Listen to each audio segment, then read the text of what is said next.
Welcome to Lunchbox Sessions, bite-sized industrial training.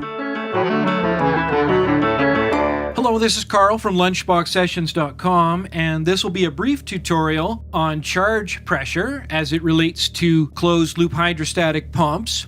Charge pressure is important. It is what allows you to boost the pressure on the inlet side of the main pump to make sure that the pump does not cavitate. After all, the inlet hose for a hydrostatic pump is generally considered to be too long and too skinny because it comes all the way back from the motor, not just from the tank close by, no.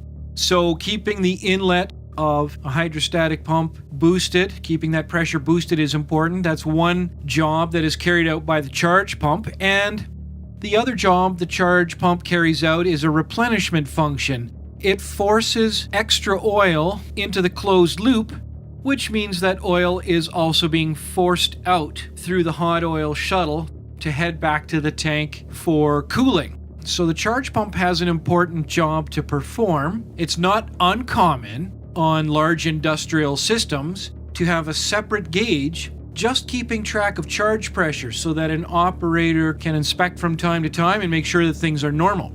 If the charge pressure was to fall too low, if the charge pump was to fail, there would be potential for catastrophic damage in the main hydrostatic pump or in the main motor being driven by the pump. So charge pump pressure is important. That's why there is often the separate gauge. A common question that gets asked in some hydrostatic systems is why does the pressure on the charge pressure gauge seem to drop a little bit when the main pump is displacing fluid as opposed to when the pump is in neutral? Let me show you what I mean. Right now our charge pressure gauge is reading 260 psi. If I return the operating lever to the neutral position, watch that charge pressure gauge. It went up to 300 psi. And we're not turning the motor right now, and in fact both sides of the main loop up here on the A loop gauge, 300 psi, and same pressure on the bottom of the loop, also 300 psi. So all gauges are currently reading the same value. And no coincidence to find out that that is the setting of the charge pump relief valve. That's generally a relief valve that is internal to the hydrostatic drive case. And somewhere inside, there may be an adjustment screw on the outside, but there it is, a 300 psi setting for the charge pump relief valve.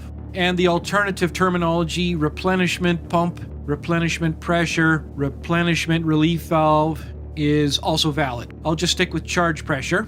So right now, our charge pressure gauge is reading the setting of the relief valve that is open for that smaller charge pump. There's nowhere else for the flow to go right now, because when the pump's displacement is put in neutral, the charge pump pushes against the A and the B side of the loop. But unless there is some internal leakage on the A or the B side of the loop, there really isn't much flow moving through those check valves, really isn't any at all, but the A and the B side loop will remain pressured at the charge pump rate. There's no oil leaving the hot oil shuttle at this time. Why? Because the same pressure from the A side of the loop is piloting the hot oil shuttle as the same pressure from the B side of the loop. So it's being held in its center position. And as you can see by looking at the hot oil shuttle, it is a closed center valve. So there's nowhere else for the charge pump flow to go at this time other than over the charge pump relief valve. It's not a very large source of heat because the flow rate through it is not that great. It is perhaps somewhere in the neighborhood of 10% of the total volume that is displaced by the main pump when it is in full displacement mode. It is a source of heat, but just not a very large one. It is normal to have this flow over the charge pump relief when the main pump is in neutral displacement, zero displacement position. But again, we'll notice that the charge pressure value on the charge pressure gauge will drop a little bit when we put the pump into displacement mode. And some people become alarmed by that drop in pressure when there really isn't any need to be. Basically, all that has happened is that the charge pump relief valve has closed. Well, if the charge pump relief valve closed, that must mean there's an easier path somewhere. Indeed, there is.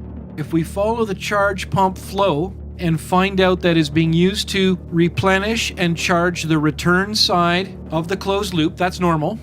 We find out that the pressure on the return side of the closed loop is being held at 260 by the hot oil shuttle relief valve over here on the right side of the circuit.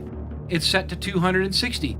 It needs to be set a little bit lower than the charge pump relief valve, otherwise you will not have fluid leaving the main hydrostatic loop for returning to tank where it can be cooled. So it's important to let fluid out of the hydrostatic loop, and in fact, the flow from the charge pump has to go somewhere. So that is why the charge pump pressure gauge reads 260 psi and not 300 for this particular system, when the lever that adjusts pump displacement is forcing the pump to put out a displacement, in this case on the main A side of the loop. I hope that makes sense. It's about the path of least resistance. It's either the hot oil relief valve that is the lower path of resistance when the shuttle is in position to bleed flow out of the loop, or it's the charge pump relief valve that is the path of least resistance when the hot oil shuttle is back in center position.